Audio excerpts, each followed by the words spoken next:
Redmi K20 Pro, the flagship killer 2.0. It's definitely gonna shake things up in a big way.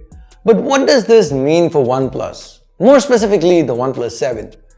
There are some unique things to know here, and that's what I want to discuss in today's video. Now, if you do find my take on this topic interesting, please do consider subscribing and turning on notifications by hitting that bell icon. Hey guys, Ash here, you're watching C4E Tech. Now for a while now, Xiaomi has been trying to come up with a super premium offering that's competitive even when you compare it to flagships from tier 1 brands. Now they didn't want to hike their prices a lot, but there are a lot of factors once you take a phone out of China, so they've kind of restricted their flagships to the Chinese markets and a few select European ones. When it comes to Mi flagships, Xiaomi's also kind of been on the bleeding edge. One of the first to all-screen displays, fast wireless charging, they've tried sliders, ceramic backs, transparent backs, an insane f1.7 aperture lens, a cantilever piezoelectric acoustic sensor. They've tried a lot of things here. At the same time though, there is a need for a more mainstream product that can capture a higher end of the masses. Now, you can ask me why can't they do that with Poco? And I honestly don't have an answer for that.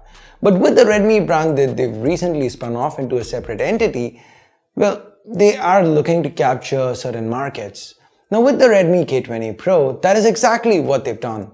They've made certain compromises when compared to the Mi flagships, yes. For example, you don't have wireless charging with this, but then again, there are some design gains as well. Some things that the Mi flagship just cannot have. I mean, they've brought the headphone jack back, which is something Mi flagships have omitted for quite a few generations now. The battery capacity, Mi flagships have been sacrificing battery capacity for looks for a while now. Now, if you turn back the clock, the Mi 4 had a 3080 mAh battery for a 5-inch display. Yes, it was a tad bit chunky, 8.9mm even by those days standards. But now if you look at the Mi 9, it's 7.6mm slim, really sleek, but it only has a 3300 mAh battery despite having a 6.39-inch display. Now with the K20 Pro, they've upped the battery capacity to 4000 mAh again. Now I'm not calling the K20 Pro big or thick, it's just 8.8mm thick. It should be manageable, but the design, it's now focusing a little bit more on functionality than looks, because they are catering to a slightly different demographic with the Redmi flagship. We also have no water resistance, but hey, the Mi flagships didn't have them either, so that's not a big point. So basically what they have done is they've made few integral design changes when compared to the Mi lineup and put together a nice looking phone that is the K20 Pro with the flagship Snapdragon 855 chip inside. Now, because they've not had the pressure on them for pulling off a gimmicky unique feature like say 12 gigs of RAM or a transparent back or ceramic, so basically the K20 Pro gets the basics right, gets rid of the fluff, and that's what the flagship killer 2.0 is all about. Now coming to the OnePlus side of the equation, this is a brand that has always been trying to climb up the ranks. While they started off as a flagship killer, they quickly let go of that branding after the OnePlus 1 and 2, and they've ever since been steadily moving up in both price and quality to match flagships from tier 1 brands. This year they kind of split themselves into two devices, the OnePlus 7 and the OnePlus 7 Pro. Now here's the important part. Now if you look at the past, now say for example look at the OnePlus 3 to the 3T, OnePlus had very few upgrades. Snapdragon 820 to 821, come on, it was not a huge gain. It was a very slim improvement, and when it came to performance there's almost nothing there. And what else changed? They put in a bigger battery and I think they had a better selfie camera, and the price remained the same. Again, from the 5T to 6, the only major changes were the display and the internals, and OnePlus kind of increased their price by 2000 rupees, right? 33 to 35. This time though, things are different. For the first time, OnePlus has actually decreased the prices, from 38,000 rupees on the OnePlus 6T to 33,000 on the OnePlus 7. Now you might think this is because there are two flagships, they've gone 7 and 7 Pro.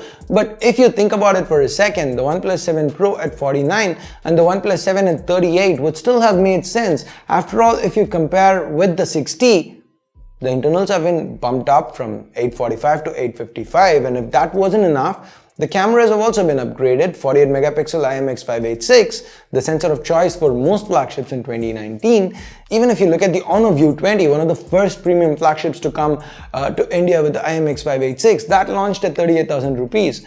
So it would have made complete sense for OnePlus to launch the 7 at 38K.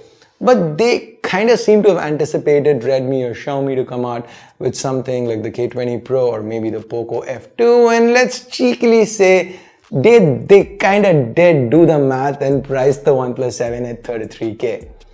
And now how this affects is when the K20 Pro comes to India. Of course, I'm not saying that the K20 Pro and the OnePlus 7 are competitors. In fact, going by the spec sheet, it would look like the Redmi K20 Pro is more of a competition though to the OnePlus 7 Pro. But hey, OnePlus has had quite the track record in India of being the brand that sells flagship devices, whereas budget devices is more of Redmi's forte. That is what Redmi is associated with.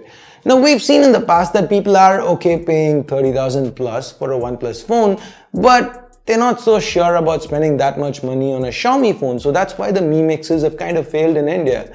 So brand value is something OnePlus have kind of built up. They have that on their side. And based on this, if Redmi priced their 855 powered K20 Pro somewhere in the vicinity of 28,000 rupees, then the OnePlus 7, it's already there at 33,000, and OnePlus is counting on the fact that a lot of people are going to be willing to pay the extra 5,000 rupees for a brand they trust and for an ad-free interface.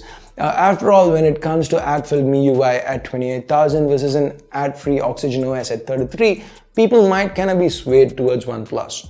But if the OnePlus 7 was at 38, then the price difference might just be too large, and just like last year, OnePlus might have again ended up losing ground like they did to the Poco F1. Talking about which, the twist would be if Redmi ended up bringing the K20 Pro to India as the Poco F2, because the Poco series, at least as of now, it doesn't have any ads, then at 25 to 28K, it would definitely force the buyers to kind of do the math again. I know, as corny as it sounds, asking a brand called OnePlus to do the math, that's kind of quirky.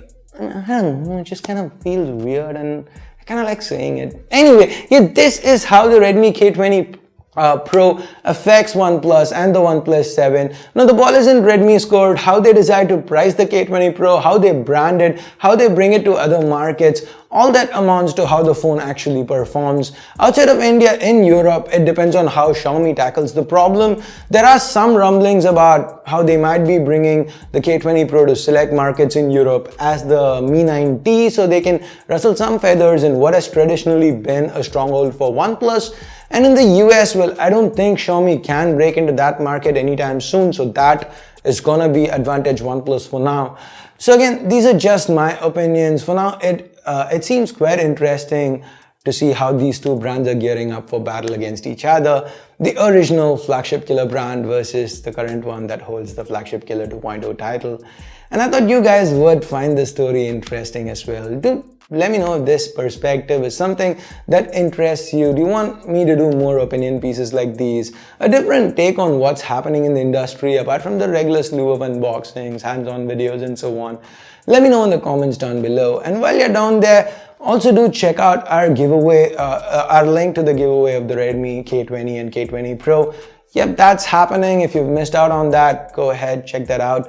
And that's about it for this video. As always, if you found this video useful, do drop a like, subscribe, and ring that bell to turn on notifications. Thanks a lot for watching. Till next time, my name's Ash. You've been watching C4 Retech, and I'm signing off for now. You guys have a great day. Bye-bye.